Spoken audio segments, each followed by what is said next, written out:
और अब एक बड़ी खबर आपको बता दें, मोटिवेशनल स्पीकर विवेक बिंद्रा के खिलाफ एफआईआर दर्ज हुई है। विवेक बिंद्रा पर आरोप है कि उन्होंने अपनी पत्नी के साथ मारपीट की है।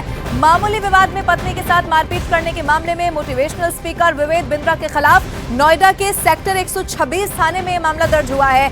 14 दिसंबर को ये मुकदमा दर्ज हुआ था। पुलिस की तरफ से बताया गया कि पीड़ित महिला के भाई की शिकायत पर मामला दर्ज किया गया। प्रियंका ज्यादा जानकारी के साथ फोनलाइन पर जुड़ गई है। प्रियंका, क्या अपडेट इस पूरे मामले को लेकर?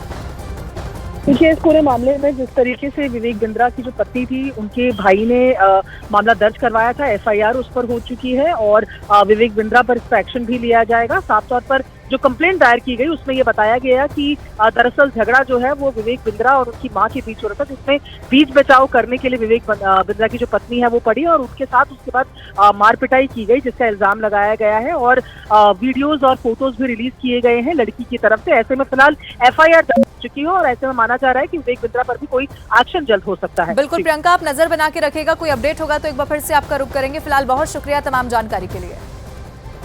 ये बड़ी खबर आपको बता रहे हैं, मोटिवेशनल स्पीकर विवेक बिंद्रा के खिलाफ एफआईआर दर्ज हुई है। मेरी सहयोगी प्रियंका भी इसी की जानकारी दे रही थी।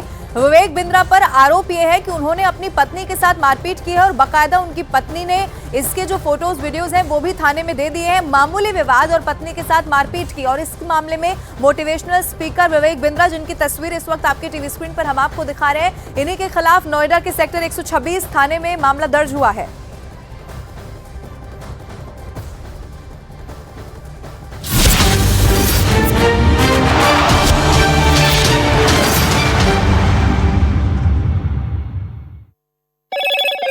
हेलो मोटो। मोटोरोला, भारत का सबसे अच्छा 5G स्मार्टफोन ब्रांड।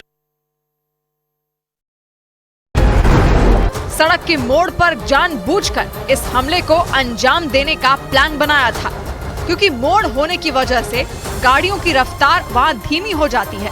ऊपर से उबड़ खाबड़ सड़क होने की वजह से गाड़ियां वहां तेजी से नहीं निकल पाती हैं। मतलब आतंकियों ने पूरी प्लानिंग के साथ इस हमले को अंजाम दिया। और सेना के सूत्रों का दावा है कि इस हमले को अंजाम देने वाले आतंकी विदेशी हैं और वो पिछले कई महीनों से पुंछ और राजौरी जिले में सुरक्षा बल से छिपकर रह रहे थे। दावा है कि इस हमले को अंजाम देने के लिए आतंकियों ने एक दो नहीं बल्कि कई बार इस पूरे इलाके की रेकी की, क्योंकि इस पूरे इलाके में घने जंगल और पहाड़ियां मौजूद हैं। उन्हीं के बीच गांव भी बसे हुए हैं। इसी वजह से सेना के काफिले पर हमला करने के बाद सभी आतंकी जंगल और पहाड़ों का फायदा उठाकर वहां से भाग निकले। हालांकि सेना ने उन्हें ढूंढने के लिए सर्च ऑपरेशन शुरू कर दिया, लेकिन पहाड़ों और जंगलों की वजह से आतंकियों को ढूंढ निकालना सबसे बड़ी चुनौती है। डेरा की गली का ये इलाका पुंछ और राजौरी से लगता है। राज्य की भौगोलिक स्थिति के हिसाब से ये पूरा इलाका पुंछ जिले में सुरनकोट में आता है, लेकिन आर्मी के सेक्टर और ऑपरेशनल कमांड के हिसाब से ये राजौरी जिले में है और यहाँ से कुछ ही किलोमीटर की दूरी पर पाकिस्तान की सीमा है। 12 से 14 किलोमीटर का सफर पैदल तय करके उन्होंने एक गाड़ी का सहारा लिया। उसके बाद वो सड़क तक पहुँचे, स्थानीय लोगों की मदद ली और सेना के वाहन पर हमला किया।